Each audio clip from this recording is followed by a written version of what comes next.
All right, let's jump right in. Today, we're going to talk about something that's flowing through you right now. Something so common, we kind of forget just how incredible it is. We're talking about blood, the actual living river of life that's inside every single one of us. So, I want to start with just a number 120. What do you think that could be? The number of seconds it takes for a full circuit of blood? The different kinds of proteins floating around in there? Just keep that number in your head for a second. And there's your answer. 120 days. That's the average lifespan of a single red blood cell. So you see, blood isn't just some static red liquid. It's this amazingly dynamic, constantly regenerating system. It's more like a bustling city than a simple river, with millions of new cells getting to work every single second.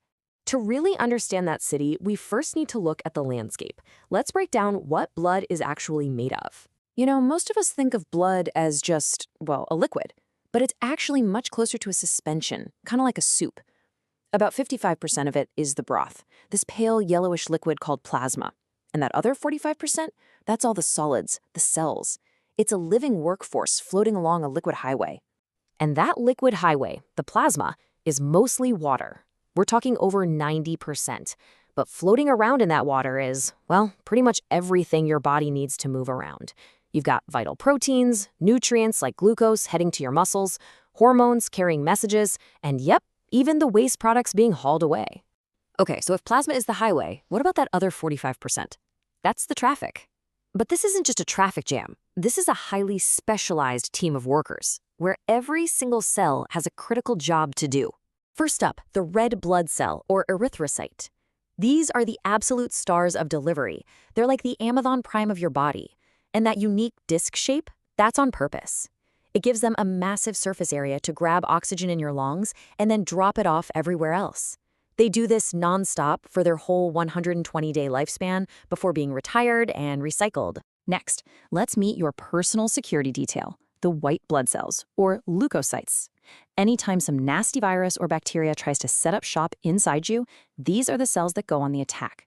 They're your very own mobile immune system. And this isn't just one type of guard, it's a full-on specialized team. You've got neutrophils, they're the frontline soldiers that just swarm a bacterial invasion. Then you have lymphocytes, they're more like intelligence agents, creating specific antibodies to tag invaders for destruction. You've got eosinophils to handle bigger threats like parasites, and monocytes. They're the essential cleanup crew that comes in and gobbles up all the leftovers after a battle. And finally, we have the platelets. These are amazing. They aren't even full cells, just tiny little fragments. Think of them as your 24/7 emergency repair crew.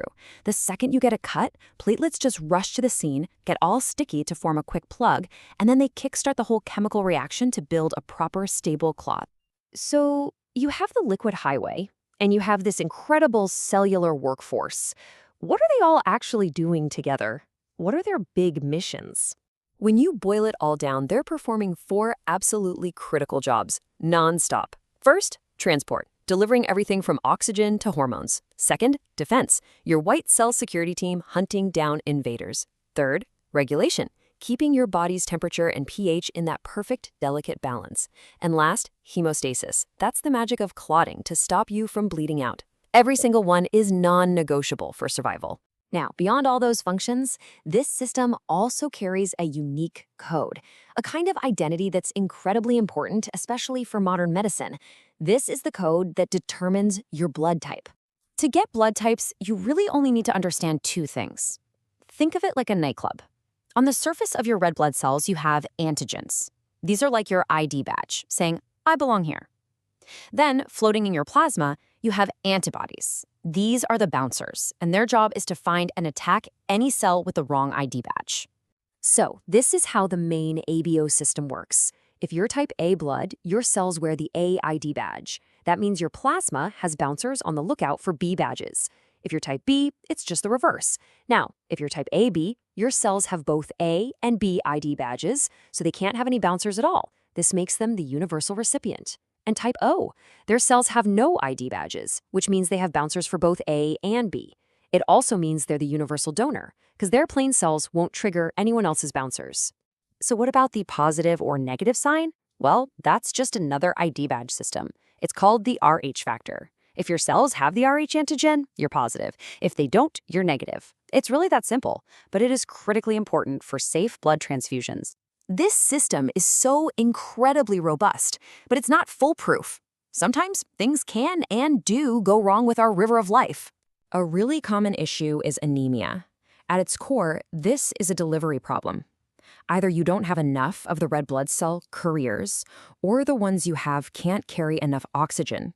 The result is you feel weak and tired because your body is literally being starved of oxygen. And then you have the exact opposite problem, polycythemia.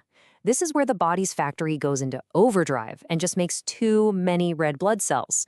The blood gets thick, almost sludgy, which increases the risk for clots and makes the heart have to work way harder to pump it. Then there are things like leukemia.